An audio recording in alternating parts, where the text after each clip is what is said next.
La pandémie de la Covid-19 continue à faire des ravages en République démocratique du Congo en particulier et dans le monde entier en général. Sur ce, outre le respect des gestes barrières recommandés pour se protéger, l'Organisation mondiale de la santé ainsi que d'autres experts de la santé sont unanimes sur le port correct du masque, surtout pour les personnes à risque, à savoir celles âgées de plus de 30 ans, les hypertendus, les diabétiques, les tuberculeux et j'en passe. Mais dans la ville-province de Kinshasa, malgré la hausse des cas de contamination, force est de constater que le port du masque est très négligé. Un expert de la santé nous dit pourquoi. Nous devons insister sur l'adhésion de la population aux mesures prises. C'est très important. Les gens ne portent pas de masque. Les gens ne respectent pas le couvre-feu. Les gens ne respectent pas la distanciation sociale. C'est parce qu'il n'y a pas de sensibilisation et il n'y a pas de suivi. Dire aux gens de se protéger, c'est bien. Leur montrer comment se protéger, c'est mieux. Le 25 novembre 2020, le commissaire général de la police ville-province de Kinshasa annonçait que le port du masque devenait obligatoire dès le jeudi 26 novembre 2020 en précisant que les récalcitrants devraient payer une amende qui s'élève à 5 000 francs congolais. Pourquoi les Kinois n'obtempèrent-ils pas? Les avis sont partagés. Ne nous trompons pas, il n'y a pas de maladie dans notre pays.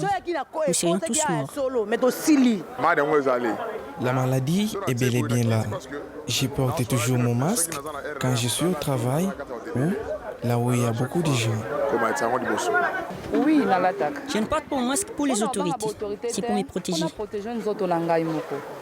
Tous nos efforts pour joindre le commissaire général de la police, ville-province de Kinshasa, pour savoir le pourquoi du relâchement de ces troupes pour faire appliquer la loi sont restés vains.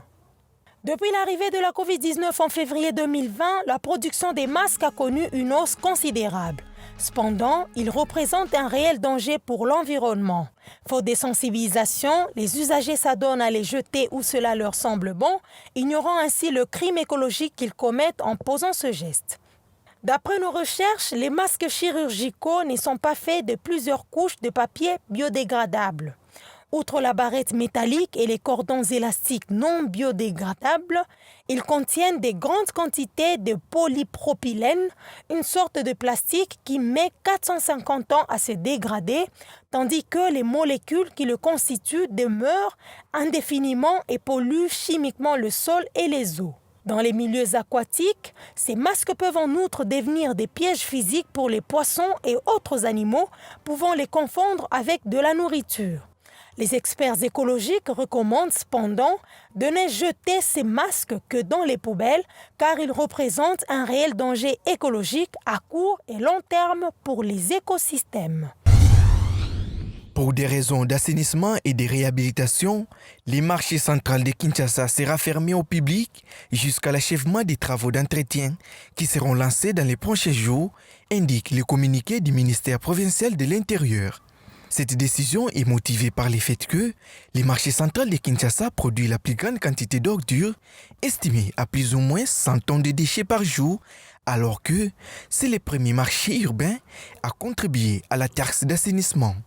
La mesure est prise en application de la décision du 11 janvier 2020 et en exécution de l'arrêté du gouverneur Jean-Tini Ngobila portant fermeture du marché central de Kinshasa et relocalisation temporaire de ces structures. Pendant toute la durée des travaux, les vendeurs du grand marché doivent occuper les marchés provisoires érigés sur l'avenue Itaga, Kabinda et Kalembelembe.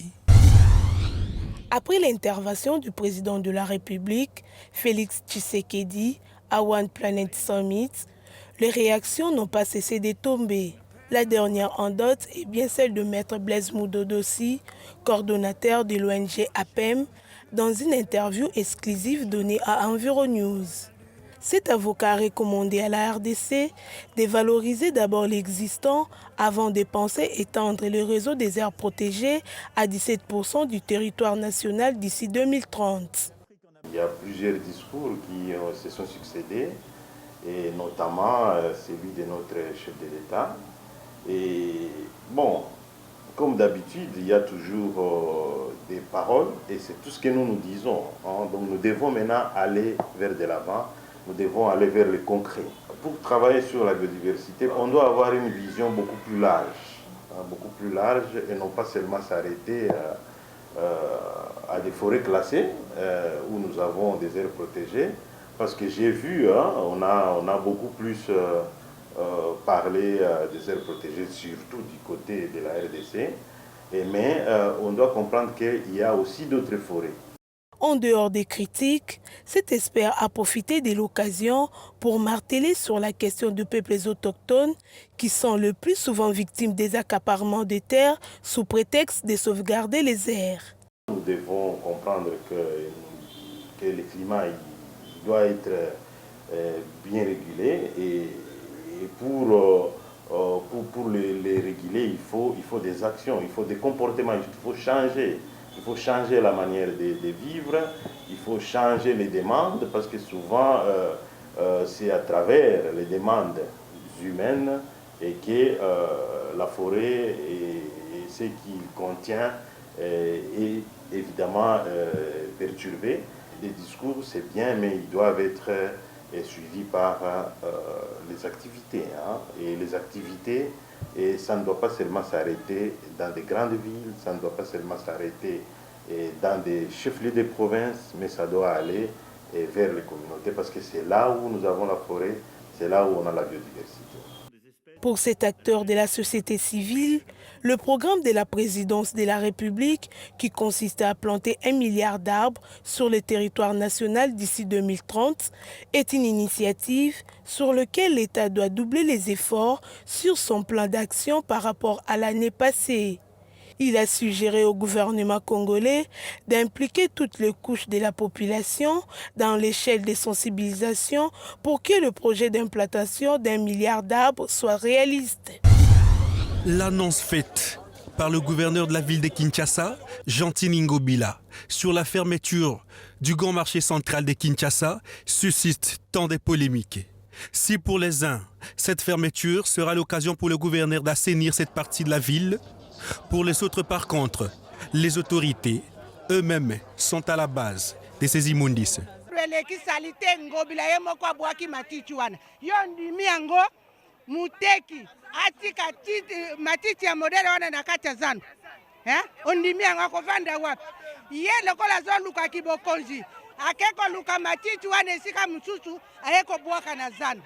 Le gouverneur de la ville de Kinshasa pouvait réussir son action s'il le faisait palier par palier. S'il y a moyen de s'entendre, abandaka na pavillon moko olongoli ba commerçant ya eza stratégie olongoli ba commerçant oyo oти ba pavillon oyo ndenge papa kimbuta salaka okangi na pavillon moko sali après ozongisi bato wana okangi pavillon moko sali okokanga zandu matuka aza kosala eloko moko ekosimba te vie oyo tovivre na yango oyo ezali vie moko ya souffrance. Touti na makambo oyo eza ya pasi ya bakorona bakanga zandu pendant combien de mois bagaranti ya bato ya bandako esili bato bavivre na bazandu basi baboyi biso bagaranti ya bato esili stratégie oyo eza ya kobongisa zandu toboyi te abana okangaka pavillon moko bongisi pavillon moko osali pavillon moko oyo okanga zandu bomatuka vraiment tokoyokana te toa peuple congolais oyo eza mboka na biso. L'autre par contre propose ceci.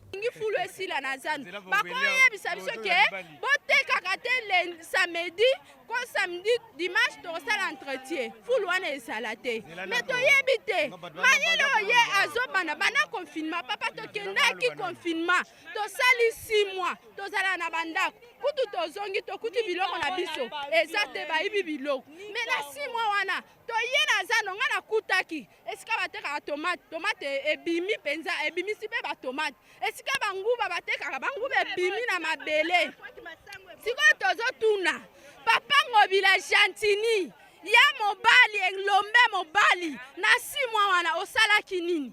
So zalaki mutu akobongisa sando na 6 mois il fallait obongisa. Il tient de noter que la fermeture du grand marché de la ville de Kinshasa a pour objectif celui d'assainir le grand marché de la ville, pourvu que cela rentre dans le cadre du programme du gouvernement provincial dénommé Kinshasa Bopeto. Une équipe d'agents de l'Office des voiries et drainage OVD effectue depuis lundi 11 janvier les travaux d'écurage des caniveaux de la commune de Kalamou.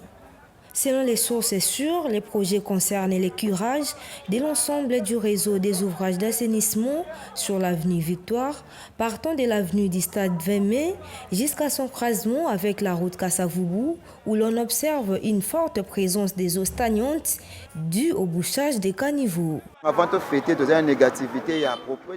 Avant les fêtes, nous étions sous la prise des déchets. Grâce aux autorités du quartier, aujourd'hui nous n'allons plus vivre cette situation. Nous voyons que les travaux sont en cours d'exécution. Les débouchages vont nous sortir de cette situation. Quelques Quinois ont salué cette initiative de l'OVD. Ils ont recommandé aux responsables de mieux organiser l'évacuation des immondices retirés des caniveaux qui, pour la plupart des cas, traînent au bord des chaussées au risque de retourner dans les caniveaux à la suite des pluies diluviennes. Comparément avant les curages, nous étions sous les eaux suite au bouchage des caniveaux. On éprouvait beaucoup de difficultés. Un travail similaire est aussi exécuté toujours par les agents de l'OVD sur l'avenue Kasavubu, partant du marché Bayaka dans la commune d'Ngiringiri au marché Mariano. En dépit de la réhabilitation de la route Bokassa intervenue au courant de l'année 2020, un autre grand problème a refait surface sur cette place commerciale. Il s'agit de l'impraticabilité de cette voie suite au tas d'immondices qui jonchent entre les avenues Bokassa et Action. Ces déchets de tout genre ont formé une montagne jusqu'à recouvrir la chaussée. Les poubelles que vous voyez viennent des maisons avoisinantes. Ils doivent savoir qu'ici n'est pas une décharge sauvage d'immondices. Nous voulons retrouver le bon état de cette route. Les chauffeurs et vendeurs se rejettent la faute d'être responsables de ces amas à l'hôtel de ville et reprochés de ne pas assurer l'évacuation, bien que des services d'assainissement perçoivent chaque jour la taxe pour l'entretien récurrent de ces cadres. Ces immondices viennent de maisons et du grand marché, jusqu'à former cette montagne. Nous déplorons les odeurs nauséabondes sur ces lieux. Nous sommes en pleine ville. Les odeurs nauséabondes que dégagent ces immondices exposent la population environnante et les passagers à des maladies infectieuses et endémiques telles que le paludisme, la typhoïde, la dysenterie qui sont récurrents à Kinshasa.